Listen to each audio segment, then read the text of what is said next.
Good morning friends, how are you? I think all are fine. So let's start new important video. इस video में आपको PhD admission से related all informations आपको मिल जाएंगे। जो आपकी क्वेरी थी, हर एक क्वेरी को सोल्व करने की कोशिश की गई है। अगर फिर भी कोई रह जाती है तो आप हमें कमेंट सेक्शन में बताइएगा। पूरी कोशिश की जाएगी आपकी हेल्प करने की। तो सबसे पहले तो पीएचडी जो हमारे कैंडिडेट्स हिंदी मीडियम से हैं उनकी बहुत ही ज़्यादा प्रॉब्लम रहती है कि मैम जो एग्ज़ाम पेपर होगा वो हिंदी मीडियम से होगा या इंग्लिश मीडियम से होगा। आपका एंट्रेंस एग्ज़ाम इंटरव्यू में क्या इंग्लिश मीडियम में देना होगा या हिंदी मीडियम में देना होगा। और इसके साथ साथ कि हमें पीएचडी हिंदी में करनी चाहिए या इंग्लिश में, अगर इंग्लिश में करते तो क्या कुछ प्रॉब्लम आती हैं। तो स्टार्ट करने से पहले अगर आप हमारे चैनल पर नए हो तो चैनल को सब्सक्राइब करना न भूलें, क्योंकि यहाँ पर आपको अपडेटेड इन्फॉर्मेशन मिलेगी। तो सबसे पहले तो यही क्लियर कर देते हैं कि हम भी जैसे हिंदी मीडियम से ही हैं, और ये नहीं कि भाई बहुत ही ज़्यादा हमारी जो इंग्लिश है स्ट्रॉन्ग है, जी नहीं, एज एन एवरेज जैसी होती है वैसी ही है। तो जो अगर आप कॉमर्स के स्टूडेंट्स हो तो इतनी ज़्यादा प्रॉब्लम नहीं आती है, लेकिन अदर सब्जेक्ट्स में शायद थोड़ी सी ज़्यादा प्रॉब्लम हो जाती है, क्योंकि कॉमर्स में मोस्टली जो सब्जेक्ट्स है वो आपको इंग्लिश में ही पढ़ने को मिलता है। तो सबसे पहले शुरुआत करते हैं एंट्रेंस एग्ज़ाम से। जो आपका एंट्रेंस एग्ज़ाम होगा, ज़्यादातर जो पब्लिक यूनिवर्सिटीज़ हैं वो दोनों में ही लेती हैं, आपकी हिंदी और इंग्लिश में। हिंदी और इंग्लिश दोनों मीडियम्स में जो है आपका एंट्रेंस एग्ज़ाम लिया जाता है। कॉमर्स का दोनों में आता है, लेकिन जो मैनेजमेंट का है, हमने जब एमडीयू में दिया था तो मैनेजमेंट का only and only English medium में था, बट आपका जो कॉमर्स है उसमें दोनों में ही था। ठीक है। एंट्रेंस एग्ज़ाम तो पब्लिक यूनिवर्सिटीज़ में ज़्यादातर आपके दोनों मीडियम ही रहते हैं, 99% चांस है। एक दो यूनिवर्सिटी ऐसी हैं जो कि हिंदी और इंग्लिश दोनों में नहीं देती हैं, लेकिन जो सेंट्रल यूनिवर्सिटीज़ होती हैं वो आपका एंट्रेंस एग्ज़ाम इंग्लिश में ही लेना प्रेफर करती हैं। उसके बाद है कि पीएचडी के जो हमें, मान लो आपका एंट्रेंस एग्ज़ाम हो गया, फिर उसके बाद इंटरव्यू में क्या हमें इंग्लिश में ही क्वेश्चन पुट किए जाते हैं या फिर उनके आंसर जो है इंग्लिश में ही देने होते हैं? ऐसा कुछ नहीं होता है। आपका जो है कॉन्सेप्ट क्लियर होना चाहिए। आप हिंदी में भी जवाब दे सकते हो, इंग्लिश में भी जवाब दे सकते हो, जिससे आप, जिसकी हेल्प से आप अपना जो आंसर है वो अच्छी तरह से एक्सप्लेन कर पाओ, दूसरे को समझ सके। उस लैंग्वेज में आपको जो है उसका आंसर देना चाहिए, क्योंकि अगर आप ज़्यादा स्मार्ट बनने की कोशिश करते हो और इंग्लिश यूज़ करते हो, लेकिन आप दूसरे को अपने वर्ड्सों को समझा नहीं पा रहे हो, तो उसका कोई बेनिफिट नहीं है। आपको उस चीज़ के बारे में नॉलेज होनी चाहिए। तो ये मैटर नहीं करता है कि भाई हिंदी में दे रहे हो या आप इंग्लिश में दे रहे हो। ठीक है।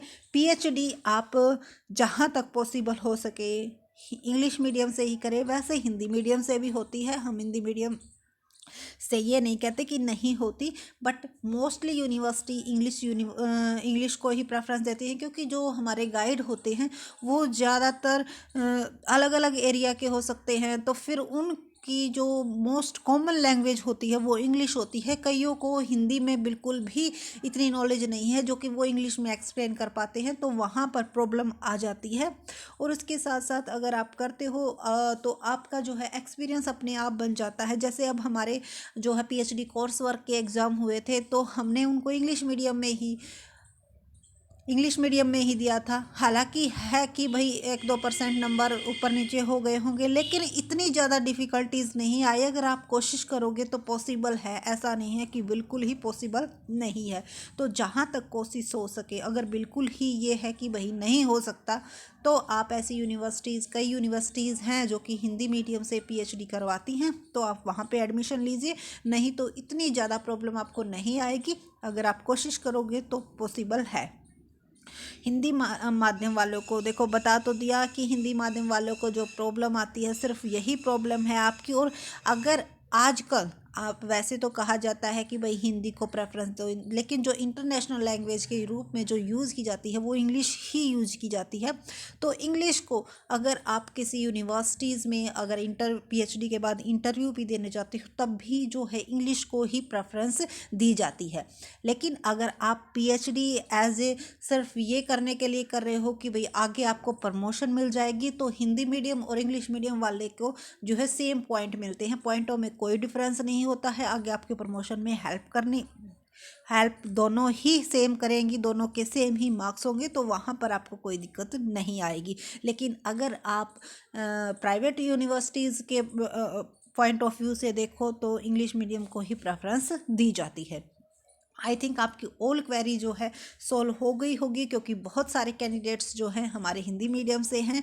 तो देखो उनकी ये प्रॉब्लम रहती है, हमारी भी थी स्टार्टिंग में, हमें भी लगा था कि क्या पता हो पाएगा या नहीं हो पाएगा। लेकिन देखो अभी कंप्लीट तो नहीं हुई है, तो पूरा फुल एक्सपीरियंस तो हम नहीं कह सकते, लेकिन जहाँ तक हमारा जो है अब जैसे सिनॉप्सिस वगैरह हमारी डीआरसी होने वाली है, तो वहाँ तक जो हमने फेस किया है वहाँ तक हमें प्रॉब्लम तो आई है, लेकिन इतनी ज़्यादा नहीं कि भाई हम ये कह सके कि उस चीज़ को हम नहीं कर सकते। अगर आप अच्छी तरह से प्रैक्टिस करोगे तो हर एक चीज़ पॉसिबल है। इसीलिए कहा जाता है कि प्रैक्टिस मेक्स मैन परफेक्ट। तो कोई भी आपको प्रॉब्लम नहीं आएगी, और आपने ऐसी फील्ड चुनी है कि भाई आपको एक स्पेशल पार्ट में डॉक्टरेट बनना है, ठीक है, एक स्पेशल सब्जेक्ट्स की आपको पूरी फुल उसकी नॉलेज आपको अर्न करनी है, तो आपको जहाँ तक मानना है उसकी इंग्लिश आनी चाहिए। हम ये नहीं कहते कि भी टेक्निकल वर्ड्स आप यूज़ करो जी, नहीं, सिंपल इंग्लिश अगर आप यूज़ करोगे तब भी पॉसिबल है।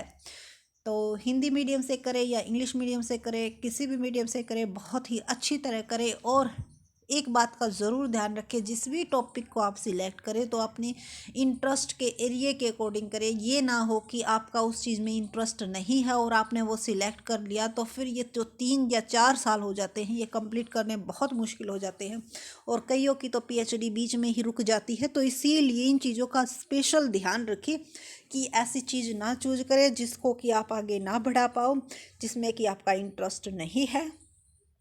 और अगर आपकी कोई भी क्वेरी रह जाती है पीएचडी एडमिशन्स के रिगार्डिंग, एंट्रेंस एग्ज़ाम के रिगार्डिंग, तो जहाँ तक पॉसिबल हो सकेगा हम आपकी पूरी हेल्प करने की कोशिश करेंगे। और अगर हमारी वीडियो अच्छी लगे तो लाइक, शेयर एंड सब्सक्राइब करना न भूलें। Thank you so much.